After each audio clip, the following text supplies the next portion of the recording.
The Canadian Shield coming up this weekend. Canada, of course, taking on Ukraine and Cote d'Ivoire in two friendlies that seem a little bit interesting, but also less interesting at the same time. I don't know what it is around these friendlies, but it's just a little less hype that I think around this Canadian Shield. It is a tournament, so it's 3 points for a win, 1 point for a draw, and then 2 points for a penalty shootout win, which I only learned last night. So Canada has a chance to, I guess, lift a trophy on their home pitch at BMO Field. Canadian Shield, you'll never sing that, is what comes to mind. Like such a bit of a random thing to give a trophy for. But what's your thoughts going into this weekend, Brendan? Yeah, I think that part of the reason for your lack of hype towards this could be the fact that there's not a relationship with these nations. Like there's not a reason to get excited to play Ukraine or Ivory Coast unless you are a sicko or you're looking at it tactically, which is why these teams were chosen, right? So I can see why it doesn't have the same appeal. In addition to the timing, I think just in general, people only care about international soccer in June and July if it's a major tournament.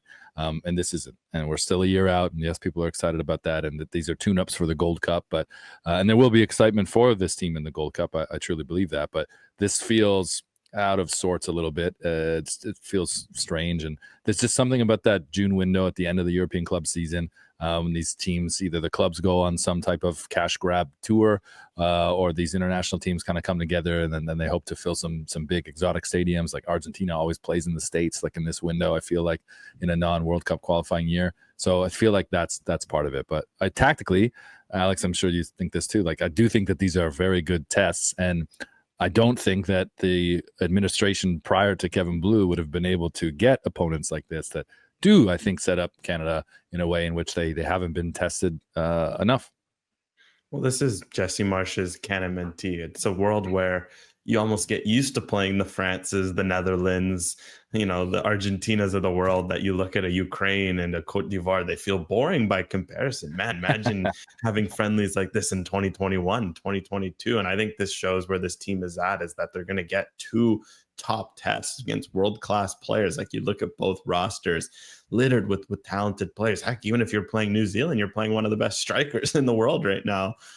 Which is also cool to see Chris Wood at BMO Field. So no, I think this is just awesome because it shows what this next 12 months is going to be like. Wales, Romania, a Gold Cup, other friendlies. Like there's just so much opportunity to play good teams, to prepare, but also play different teams. It's not just the same almost spoonful of sides. You get an African champion that plays differently. You get a UEFA team that's going to play differently. I just love that Jesse Marsch is getting variety in his preparation as much as, the top level. Because I think in the lead up to the 22 World Cup, Canada didn't really get that much variety. They got Uruguay, cool. They got Japan, but like they just didn't get enough. Yeah, I think when you look at this tournament as well, like you are getting teams that are hopeful of qualifying as well. New Zealand, of course, is already qualified. You're not going to play them, but Ukraine would be hopeful of making their way through the UEFA qualifiers. It's, not looking extremely plausible, but you're getting teams that are somewhat on the rise given their current generation of players. Of course, the Ivory Coast is not where they once were in the days of Didier Drogba, but they are kind of coming up and they do have that defined playing style.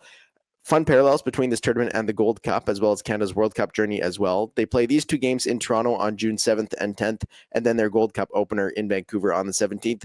It's a similar path to what they're going to do next summer, where they play their World Cup opener in Toronto on June 12th, before going to Vancouver for games on the 18th and 24th in the group stage. And then they could stay in Vancouver as well if they win the group all the way through to the quarterfinals. I believe I might be able to correct me on that, but it is interesting to kind of have built this mock World Cup schedule a year out, Alex. Yeah, I like that. That kind of popped up to me on the radar because, the World Cup's going to be different because, like, as you see there's like 6-7 day gaps between games, whereas this Shield is, of course, is a quick 3-day turnaround, maybe a bit more of what you expect from a Gold Cup.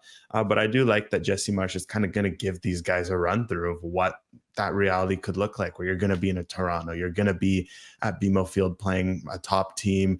But then in a week later, you got to prepare for a big tournament game in Vancouver. It just stood out to me because I had the chance to interview Dane Sinclair last week. He, of course, came through Vancouver with Minnesota United. And that was kind of a parallel he referenced of how excited he is. Because I asked him, like, you're in a World Cup stadium right now. Like, what's it like? He's like, forget that. I'm, of course, thinking about it, but heck, we got the Gold Cup in a few weeks. I just want to start that game. So clearly the players know that these are parallels that, when it comes to next summer, they're going to have gone through this. And this is the advantage of being hosts, that you get the chance to play in your own stadiums to kind of mimic what the schedule might look like. Dane is such a good interview as well. I'm glad that you got some time with him, and listening to him talk. Obviously, he's thinking about that first game in Toronto, and he wants to be the guy wearing the gloves, but he speaks about it in a very articulate way. In some ways, I would say that he is of the media school model of Alistair Johnston. Has his own no one knows personality, about it, which is kind of crazy. Yeah, absolutely. In part because he plays in Minnesota, in part because he's been the number 3 goalkeeper since pre-COVID. And in a lot of people's eyes, he's not the definitive number 1 yet. But that will change. That will change with this Gold Cup.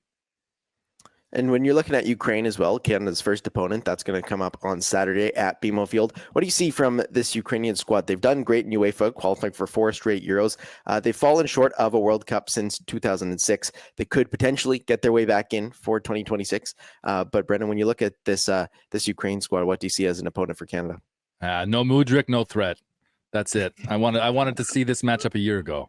Would have loved to see this a year ago. I think the best nickname I heard was someone called him Ukraine Bolt, which is outstanding. And not to take away from the team that they have. And let's be honest, we're not, as much as you guys watch. I know you're not watching every Thursday Conference League matchup that features some third place Ukrainian team. So it's not as though we have as close an eye on this squad as we may have in years past.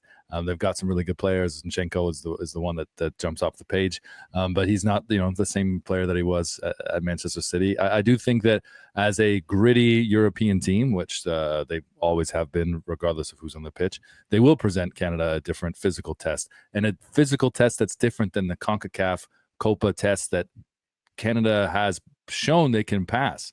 And I think that's what's really important. I think the Dutch and the French were excellent tests for them at a time in which they didn't know themselves under Jesse Marsch, and also at a time in which the Dutch and the French didn't really need to push themselves because they were preserving for a major tournament that they had intended to win. Canada wasn't intending and expecting to win Copa. So I do think that this comes at a good time for them, the men's program has not had enough tests against European opposition, and Ukraine, albeit not a power and albeit not a bona fide qualified team for 26, they're fighting to be one. So it does come at a good time. I think that this will be a test that prepares them maybe a little more so. I think that they'll learn a lot from playing Ivory Coast, but I think that this will prepare them to go up against different European opposition, and just given the lot and then given the allocation of how many European teams there will be there, they're more likely to play a couple of European teams than a couple of other African teams. See, small thing, Brendan, you doubt how much international football I watch, because it's actually easier to watch international football. Why? Because they actually play games midday in the week. I love sometimes when I'm working on a story and it's an international break, you turn on at noon on DAZN. There's the most random UEFA Nations League B qualifiers. Ditto in the afternoon, you're wrapping up your work day. You got Copa, or you got your World Cup qualifiers in CONMEBOL, and of course you got some crazy Africa qualifiers on beIN. Unfortunately, the Asian ones are always a little too early. Sometimes if I'm lucky, I'll catch a 9:00 South Korea game or something. But just a side note, I do find it actually easier to watch international football sometimes. Well, look, for the next month when I'm doing these shows from some hotel in New Jersey, because I'm working Club World Cup, I'll be asking you for the ES Tunis players, because I'll have no idea who the Tunisian champions are rolling out, or Al Wada, I think is the other game that I got, the other team that I got that I know zero about. That's going to be a trip to hear you pronounce those names, although, hey, the Ukrainian names might certainly have been a bit of a mouthful. That's another thing. I look at these, this Ukrainian squad, a lot of talent, which is always interesting to see. And I say that because sometimes in UEFA, when you're in Ukraine's position where you're probably the 10th best, 15th best team, good good to make Euros, right? Like Ben said, they've made 4 straight, but it's just hard to make the World Cup because there's so many quality teams in that region. You don't realize how solid this team is. And I think for Canada, the fact that Ukraine have held their own, like they've been in Nations League A, right? They had a decent League B campaign, right? 2-2-2. They didn't get relegated. They didn't get promoted. Not bad at all. But then you look at the roster, right? Like in goal, you got Lunin, right? Who's playing at Real Madrid. Granted, not playing much this year with Courtois being back healthy, but Trubin as well, the Benfica goalkeeper, has been getting a lot of minutes for Ukraine. I look at Zabarny at the back. I thought he had a fantastic season for Bournemouth, a couple of fantastic seasons for Bournemouth, a top defender there. You got Zinchenko, of course, and, a guy who's been under the Pep school. He's gone, Arsenal and been a key player there, maybe less so this year. But, he's fun with Ukraine because all of a sudden he goes from a left back to putting on that 10 shirt and, just rocking in the midfield, which I always love when players do internationally. You got Yarmolenko at Brentford, Stochankov, who's at Girona, which of course has been a great story. He's had a couple great seasons there. And then you got Yaremchuk up front. Like, I just look at those players like, man, that's a good team. And I guess it's a reminder of UEFA that that's the kind of team that might be lucky to get a quarterfinal appearance at a Euro. And I think for Canada, it's like, to your point, Brendan, of why playing these UEFA teams can be so key for Canada, because there's just so much quality. But then stylistically, Ukraine might be a bit different because they're used to defending. They're used to having to scrap a little more for their games versus a France or someone who might just be expected to dominate every game they play, no matter the opposition. They do feel capable of a team when they get into a tournament that, like, surprising to a quarterfinal or maybe even, getting their foot in a semifinal. No, they haven't done that yet. But to your point about they're a competitive team with a star, I think they are a 10 to 15, European side. Without a star, they're a 12 to 18. And that's the difference. Will there be one person that, rises to the hype that I'm putting on Mudryk? Could that be Yaremchuk? He's a hell of a player. And one of several. So they could have someone emerge in the next year, and yeah, could definitely be a threat in their World Cup qualifying group. It'll still be a fun match, and of course, there's all the international relations that come with Canada-Ukraine game as well. I was not joking, that it's a bit of a drone matchup given what happened with the Ukrainian military this week and what happened with Canada Soccer, but more so a joke on that one. But we'll jump into the Ivory Coast as well. Canada's next matchup that happening on Tuesday means that Brendan and I can't get to our usual Tuesday night soccer. It's your Queen's Park Strangers mentioned for the podcast. They take on the defending Africa Cup of Nations champions. And I've also brought a decently young squad, 2 30-year-olds on that roster. Then rest are under 29. There's a handful of uncapped players on that Ivory Coast team, Alex. I mean, I wasn't sure he was talking about Ivory Coast or he was still talking about Queen's Park Strangers with that setup, because it could be the same. Well, aren't you guys on the little older side, if anything? Hasn't the rest? Yeah, we brought Ben to bring I only got Ben to bring the age down. And I enjoy the car rides as well, but it was mainly to lower our average age. You don't enjoy the saves or the own goal? Own goal was great this week. There's some frantic road hockey saves.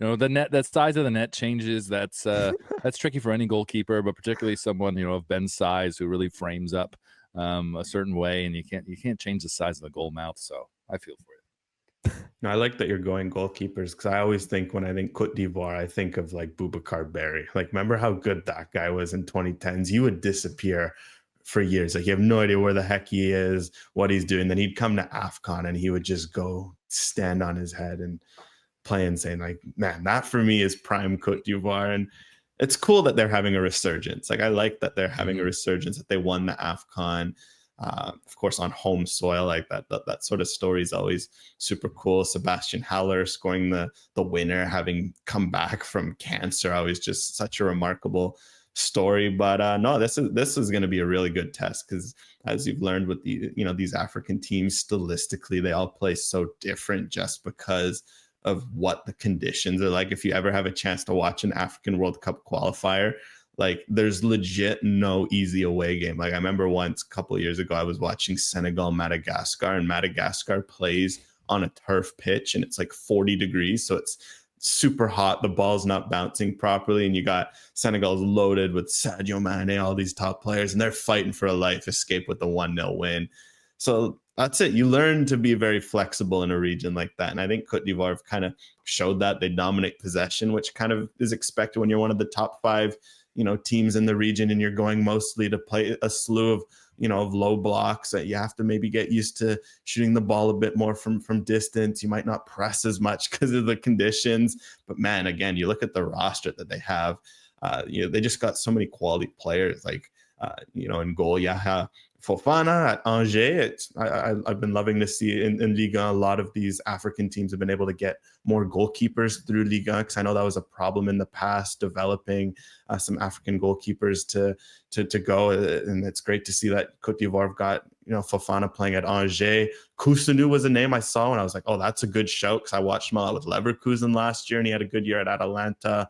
You got Singo at the back. You got, of course, Kessié, which is a bit of a bigger name. You got Sangare, the Nottingham Forest midfielder, coming off a big year at club level. Nicolas Pepe, always a bit of a fun player, just given the trajectory he had at Lille. So some parallels there with Jonathan David. Of course, Sebastian Haller. The one to watch, and it's sad, that really sad Moise Bombito's not here, because Evan Guessant was one of the best players in Ligue 1. Full stop. And it would have been cool to see a bit of a Nice reunion there. But man, this team in particular is loaded in attack. Like, they left Ahmad home, and you don't even kind of doesn't really matter, because they got Guessant, Simon Adingra of Brighton. You got Jeremy Boga, just a lot of dangerous attackers to support Sebastian Haller up front. Another fun one, just because this is something else that stood out in my research. Noguela Doué, he was left out of the squad. Why do I point him out? A Strasbourg defender, brother of Désiré Doué. One plays for France, one plays for Côte d'Ivoire. It would have been cool that the